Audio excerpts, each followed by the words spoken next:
Persoalan status lahan dinilai jadi penyebab belum adanya investor yang merealisasikan investasinya di Ibu Kota Nusantara atau IKN Nusantara, Kalimantan Timur.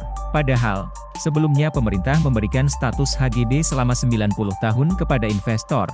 Terbaru, Menteri Pekerjaan Umum dan Perumahan Rakyat atau Menteri PUPR Basuki Hadimulyono mengakui, hingga kini belum ada realisasi investasi di IKN Nusantara dari pihak swasta. Menurutnya, kebanyakan investasi baru mentok hanya berupa komitmen.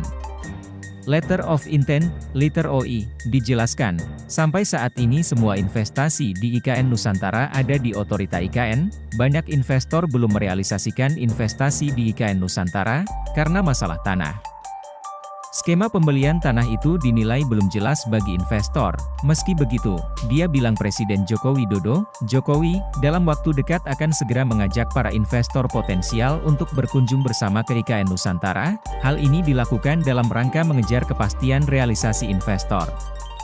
Dalam Peraturan Pemerintah No. 12 Tahun 2023 tentang pemberian perizinan berusaha, kemudahan berusaha, dan fasilitas penanaman modal bagi pelaku usaha di Ibu Kota Nusantara dijelaskan tanah di IKN Nusantara dibagi menjadi dua jenis. Pertama, barang milik negara, yang kedua aset dalam penguasaan, ADP, yang diserahkan kepada Otorita IKN. Aset tanah barang milik negara di IKN dikelola langsung oleh Otorita IKN. Sementara aset ADP diserahkan kepada Otorita IKN dalam bentuk hak pengelolaan lahan, HPL. Otorita IKN dapat memberikan hak atas tanah, HAT, pada tanah HPL-nya ke pelaku usaha.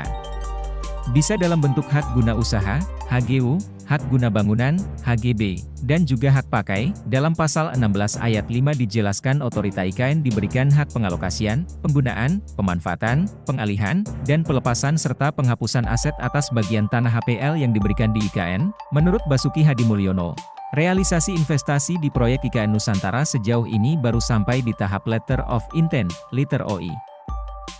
Sudah ada beberapa Letter OI yang masuk ke IKN Nusantara, termasuk ke dirinya, yang langsung diteruskan ke Otorita IKN. Peta RDTR ini sudah diungkap Menteri PUPR 3 pekan lalu, di mana kawasan inti pusat pemerintahan atau KIPP akan berdiri di lahan 6.600 hektare.